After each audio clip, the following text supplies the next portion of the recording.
is Ashish Bansal and my presentation topic is merchant and shadow banking. While I was researching for this presentation, I came across that both of these terms, merchant banking and shadow banking, are very vague in nature. So that's why I decided to, bring up a case study that will help you understand this topic in a very better manner. I will be going into the case study in a very quick way. I would really appreciate if you can come up with me and see the things along. Okay.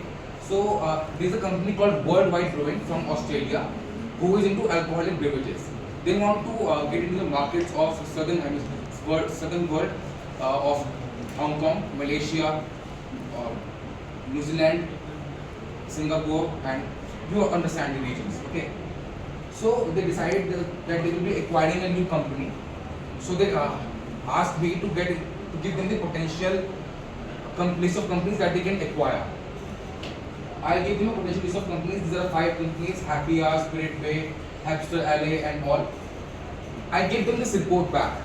Now they responded that they would be happy to acquire Happy Hour Co. Okay. So on the second part, I gave them this Happy Hour Co financials overview, key financials and complete statement to give them a brief view of what are they getting into, what is their mission, how they are aligned toward them, and everything in their subject matter which will be interesting them. After that, when they decided that they will be actually acquiring the Happy Hour Co, I asked Happy Hour Co, not the original company, the Happy Hour Co, which will be acquiring themselves, to give them the financial. These are the future forecast financial, not the history, not the historical data. It is the future forecast. From this data, I perform financials, then DCF input, DCF is discounted cash flow, which is the cash flow for futures, and then the DCF output. From the DCF output, I got this. This is the weighted average cost of capital and TGR, total growth ratios. From this, I got this that the company will be sold at $3.61 of price. Okay. Now this was just a part of the matrix that happens in a merchant bank. So do you understand what was the process? What happened here? Can anyone tell me what just happened here during this process? Anyone? No, I'll tell you. What just happened here is a starting part of an acquisition process. This whole process takes around 6 months to 8 months in reality. But if I just tell you about merchant bank itself, it will not be as interesting as it would be. So I gave you how it functions. Now when I explain you the reality of how it functions, you will be able to understand in a better manner. Starting up with the things. So merchant bank explained. Merchant bank is a type of financial service that provides a range of service to business and high-end individuals. Merchant bank typically focus on providing financial services to provide companies. These are the 5 primary services, not only all services, primary services that provide: underwriting, merger and acquisition, which I just explained to you in the case study, private equity, asset management, and financial advisory services. I hope you are understanding these terms very well by now, so I would not be explaining. Of course, if you want me to explain, you can explain, when I will open the door for questions. Okay. After that, there is a question came that many came across: what is the difference between investment bank and merchant bank? Here comes the history part. If I talk about internationally, in USA, merchant bank and investment banks are different. Merchant banks are usually just the private equity lending funding partners. In UK, merchant bank and investment bank are same. In India, the case is different. The merchant bank is an umbrella organization which provides both merchant banks and investment banks.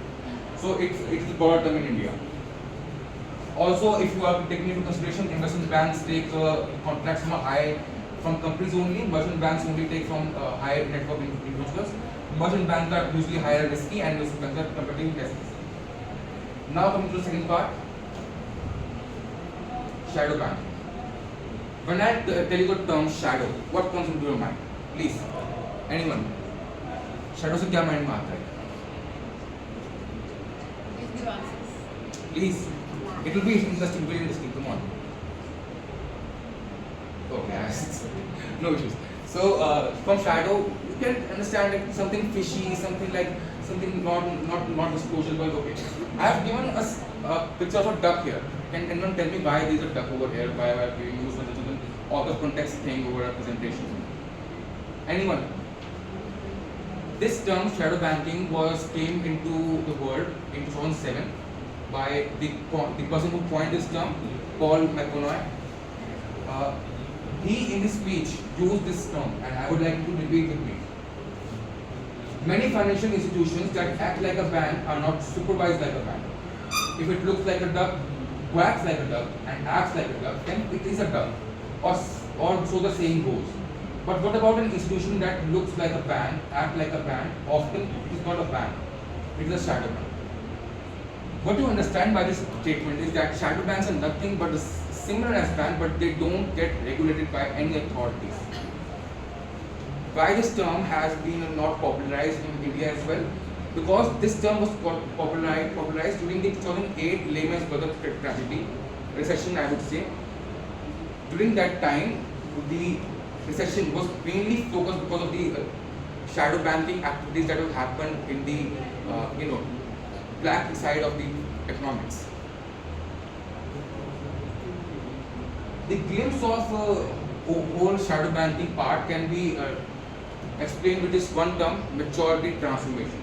What is maturity transformation? Maturity transformation is just taking into the funds from the short-term funds and investing them to long-term funds, which sounds very risky, and of course it is risky.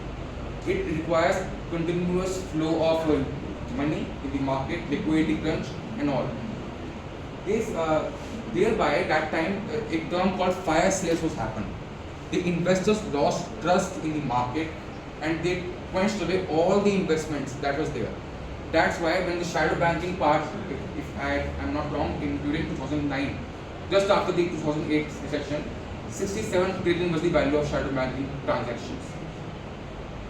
So that's how big the industry is. And during that part when they